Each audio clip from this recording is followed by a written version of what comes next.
we put a poll on social media asking people, should Jack Grealish, you can see it here, should Jack Grealish be in England's Euro 2020 squad? I mean, that is, I'd call that overwhelming, wouldn't you? Yeah, 16% Birmingham fans probably, I would imagine. That's convincing, isn't it? Yeah.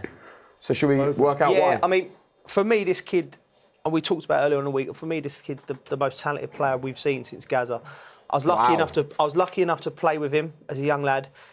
He's got everything. We just want to show people at home, in case they're questioning any of this, you can see here, behind James Maddison, who's someone else who obviously is being talked about for England, it shows you chances created in the Premier League this season. He is right up there. And before you go on, there will be people now looking at all of the technically gifted, amazing players who've appeared since Paul Gascoigne. And you've put Jack at the very top of that list. And the reason I put it at the top is when I look at him, like golf clubs in terms of every club. He's got a pitching wedge, he's got a driver, he can dribble, you know, he can go on his left foot, he can go on his right foot, and he's come into his own. When I bumped into him the other day, he was telling me about the Championship, I think, and he said it sort of matured him because he's so tough, he was being man-marked, and he's come to the Premier League and he feels like he's getting more time on the ball, he's getting more opportunities to show his quality, because teams can't just concentrate on him, and he's flourishing in this environment. The only thing for me is it's taken him this long to mature as a player, because he's 24 now. I thought we'd be seeing this Jack Grealish at 21, but he showed his loyalty to Villa and he's brought him back up, you know. And he works hard as well. We've got these stats on dribbling. It's not just about the flair stuff, is it? It's about picking up the ball, as this shows, and having an impact. Physically, right, the hardest thing to do is dribble on the body. You're twisting and turning.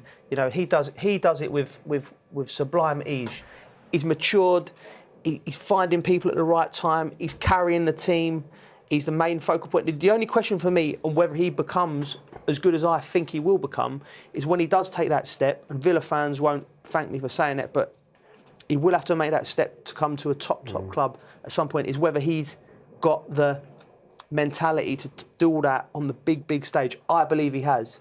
And I think England, previous tournaments, generations, we've missed that player. Croatia, the World Cup semi-final, someone to get hold of the ball, get us up the pitch, win fouls, and bring players like Sancho, Kane, Sterling, Rashford into the game. We've never nurtured these types of players. We've never valued what they do. But your Maddisons, your Mounts, your Grealishes, your Fodens, amongst others, now we're nurturing them, and they're thriving, and I'm just so excited for the future.